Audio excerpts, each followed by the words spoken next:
Kaya makikita ko yung mga bata na uminom ng maraming Yakult. Naawa po ako eh.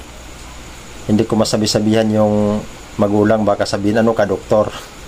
Kuya, tanong lang po, yung bang Yakult pwede sa mga may sakit na gout? Bago ko sagutin yan, Yakult kasi kilala na probiotics drinks.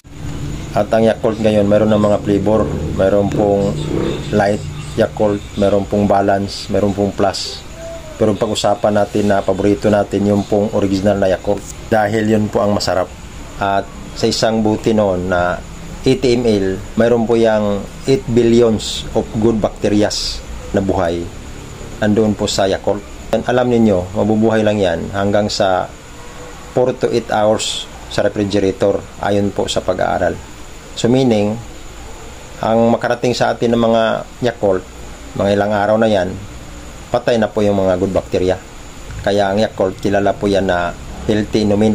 Yung time na uminom ako ng 3 bisis, isang araw, isang buti, successive ko inumin ng 3 araw, natake po ako ng aking gout.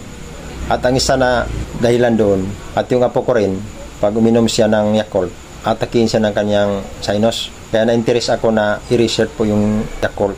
Ngayon, ang isang nakita ko sa pag-research ko, ayon sa pag-aaral, mayroon pong isang ingredient ng Yakult na tinatawag na sucrose. Yung sucrose na yon ay chemical po yun. Hinalo po doon sa yung white sugar, nagpapasarap ng lasa ng isang inumin.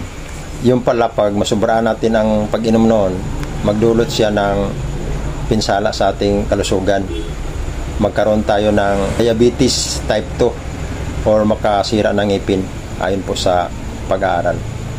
Kaya ang experience ko ng Yakult, hindi po siya advice na inumin sa mga may sakit na gout dahil mataas po ang kanyang sugar. Yung pong tinatawag na sucrose, nabuo po yun ng glucose at fructose na kung saan yun po ang nagtitrigger pagpataas ng ating blood sugar ayon po sa pag-aaral. Bukod na mataas ang sugar, mataas din po ang purine.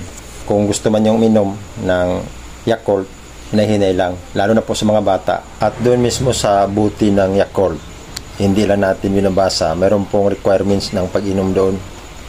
Ang nakasulat po doon, adult requirements 19 to 29 years old. Kaya makikita ko yung mga bata na uminom ng maraming Yakult. Naawa po ako eh. Hindi ko masabi-sabihan yung magulang, baka sabihin, ano ka doktor? At kung napansin niyo bakit maliit po yung buti ng Yakult, dahil sa isang buti na yan, dapat limited mo inumin yan. Kung maaari, huwag susubra. Kaya maliit po siya. At huwag nating kalimutan na lahat po ng sobra ay hindi magbubunga ng mabuti. Yun po, sana po ay nakatulong. Maraming salamat po sa Diyos.